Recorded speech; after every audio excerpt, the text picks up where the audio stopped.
Today we're going to go over how to apply for the exams.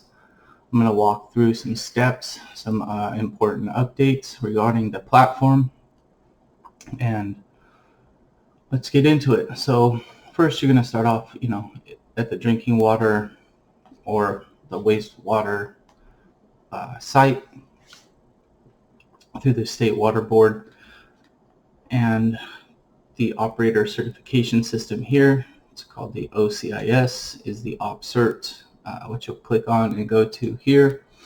And this is a huge update here for them on their back end. So anyone that has previously registered, so me as a D2, I've already used the platform. I'm going to need to register basically and create a new account here. So I'm going to go ahead and do that now and register a new account here with you guys, walking through step by step. So let's go ahead and do a register new account.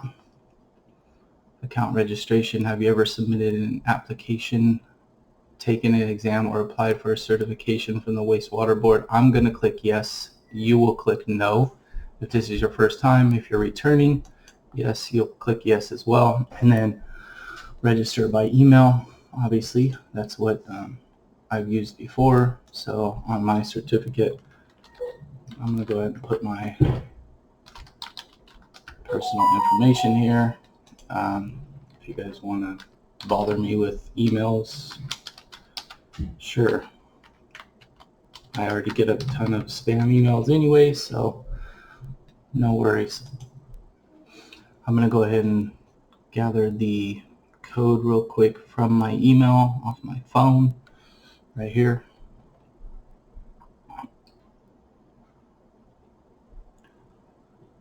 And it's not coming in yet. And let me go directly to my emails. A lot of the stuff for the State Water Board is pretty old stuff, so bear with it. I'm still waiting for the email to come so I can get the verification code. You may want to check your spam boxes and your all mail just in case. Let's go ahead and give it a few minutes.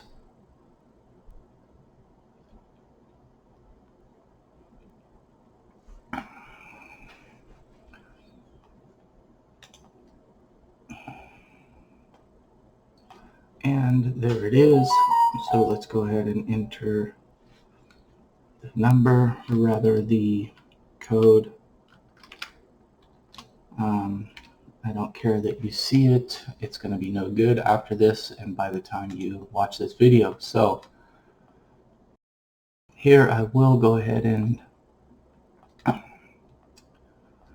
pause the video for a second while I enter my password.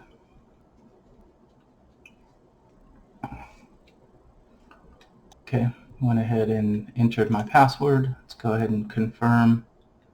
Okay, so your password must be at least 15 characters long and contain one uppercase letter, lowercase, one number, and a special character. Okie dokie, let's go ahead and do this.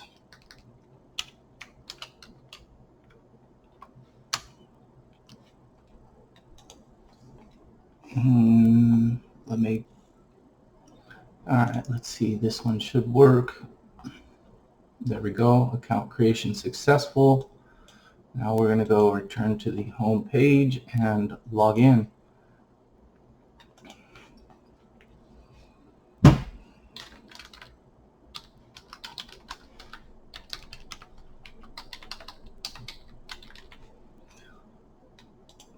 Obviously, we're going to enter the details that we just submitted.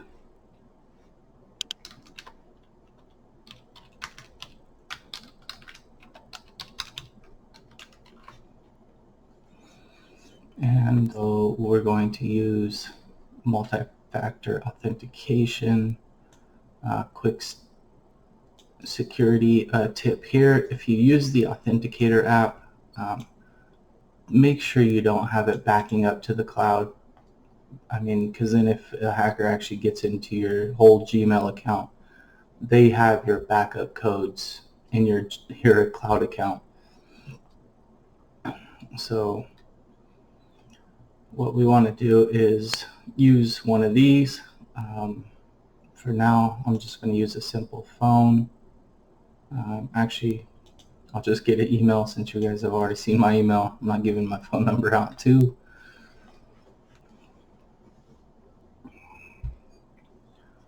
Okay, so let me go ahead and get that web key.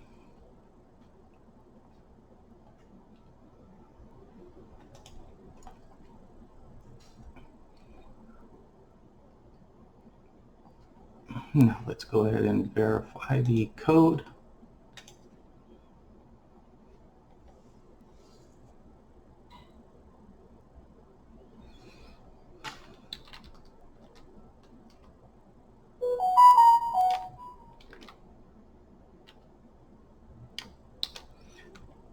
And verify.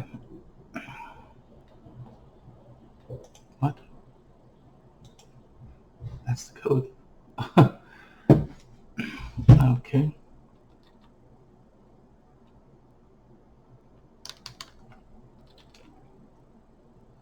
So I'm assuming that's a 0 then.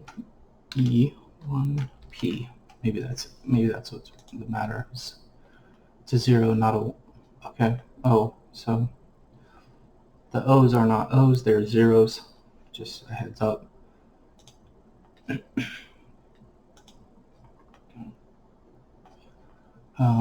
Let me go ahead and fill out the security questions, and then I'll be back on the next to the page there. And then you'll see all your operator information here. Your operator number. This is where you'll click to create a new application. So you're applying to take the exam. Then these are all your past exam attempts that you were approved for.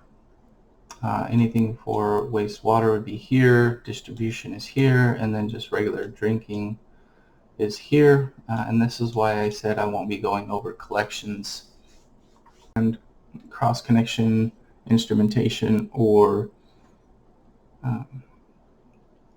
other similar industries, but that aren't those three majors, because those other ones are operated and proctored by the CWEA.org, which you can see here, CWEA.org. Just a side note, if anyone's students, it's $21 a year here, and you can literally get all kinds of guidebooks for studying for CWEA certifications for free. But anyways, let's get back to the channel here. So for obviously when you pass an exam, you'll see here your certificate information. This is when I originally got it. This is the expiration date. Here's the exams. I failed by 50%, so I just failed it, then I passed it. This is the Proctor Prometric out of Fresno, California that I had to go to. Your experience and education stuff will be here. So see there that says my state, Sacramento, water distribution class, my GED.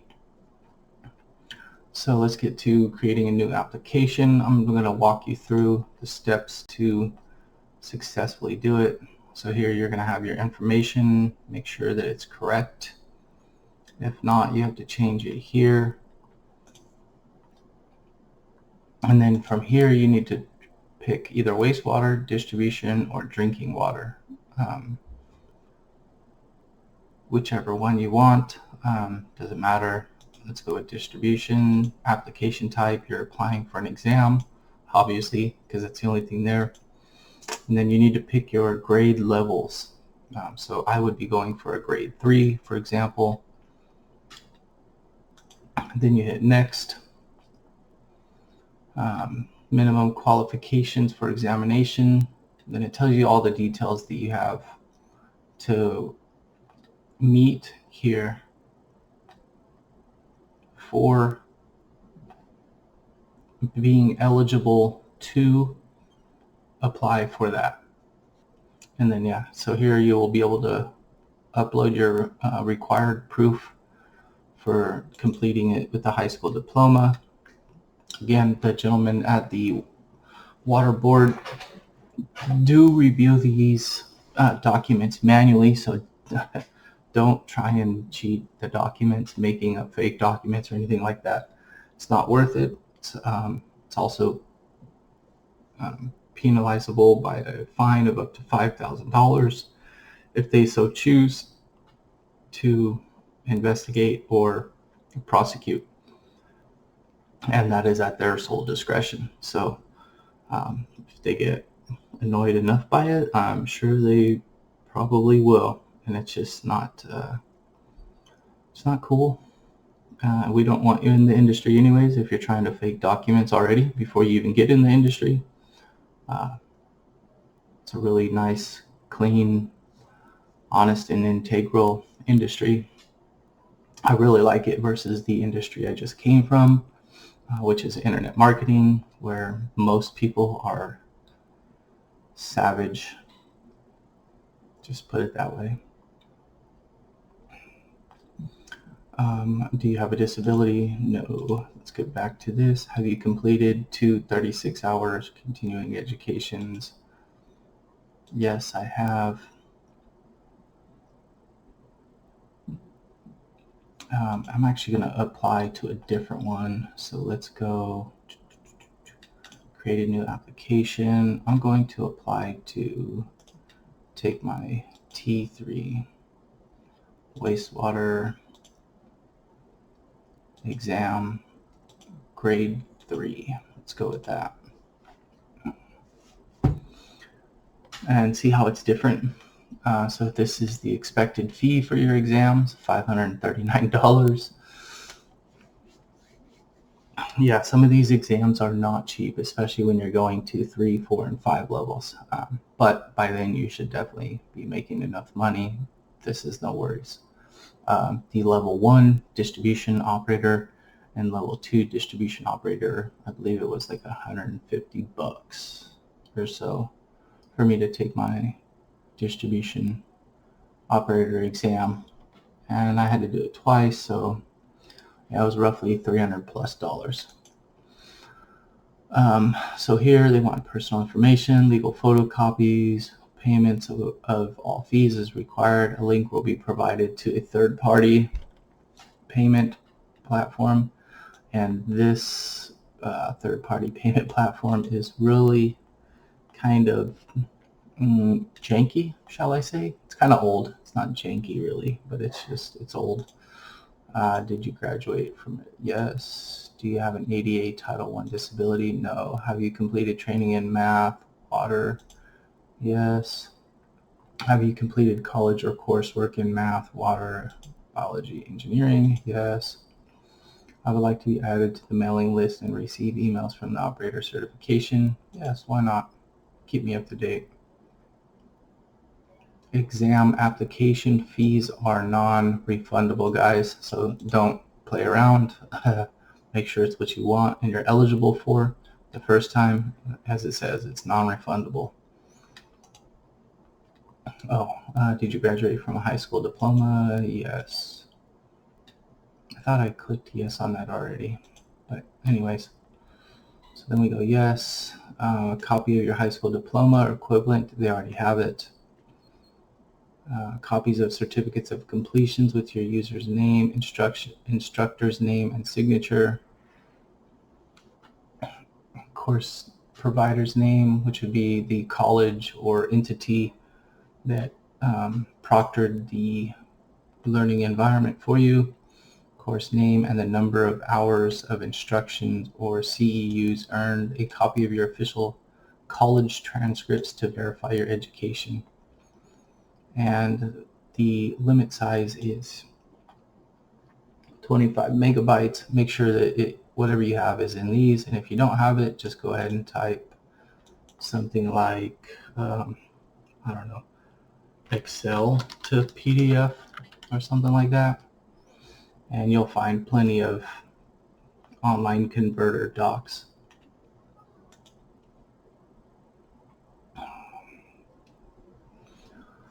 So I'm going to go ahead and click proceed without uploading because I don't want to do that right now. It says this may delay it, which in my particular case right here, it will, because they don't have that information on file already. But if you've already sent it, they do have digital copies of, say, your GED and your transcripts, then you can just go ahead and click yes. And here's the final application part. Go ahead and click submit application. So then we'll submit the application, and it should give us a link to pay somewhere here. There it is. Okay, so this is where it gets interesting. So let's go to the water boards, make a payment, and then we go to this website that is right here, the official payments. And you'll see what I mean by so this is the actual website that you have to make the payments on. It's a little cumbersome, but anyways, let's get back to it. So if you're going to make manual payments, this is how you would do it down here, and send the information into them. They'll send you a W-9, but you can pay via ACH here at this Gov1 if you wanted to. I typically pay with a Visa or MasterCard, so that's right here. So you're going to start with state payments, which is over here. And then your territory, you're going to pick California. Payment entity is going to be the California State Water Resource Control Board here, SWRCB. Payment type is going to be application fees. And then you hit make a payment. And it tells you all of this stuff here. And so this is the drinking water, and mine, for example, was the wastewater operator certification application right here. So this is what I'm going to select, is a wastewater operator certification application. Then hit search, and it brings up all of this funny looking page. So here, that's why I didn't close this page, is because you need this application number here. You're going to take it, copy it, make sure you put it in there, and then here you make sure that you put the correct number, so it's $539. And now that they went both green, it took that information and it took that, you have to click add, and this is like adding it to your cart, right? You see it's added to your cart. Now you can go and view your cart. And this is it. This is your payment. Hit continue, then you enter your information here and just continue on with that. And that's how you do the whole process of applying to take your exams. There's not much more than that. It's really just waiting for the email to say that they've processed it. And then you would get something like this. As they await your payment, this will change once they get it. The payment system, it takes about a week sometimes to get the information over to them because it's such manual processing on the back end. that they literally wait for the payment, then they go ahead and once they get the payment, they look over your documents and then approve it. So it could take up to 2 weeks to get this to change to pending, because they're reviewing everything. Your documents, your payment went through, there's no discrepancies with the payments or documents. Again, looking out for any fake documents, etc. they will be doing. So then once they get all that and they approve it, you'll get this approved status. Then you'll get another email from the Proctor site to go ahead and pick the date and choose the place that you would like to take your exam at. And we'll get into all of that in the next video.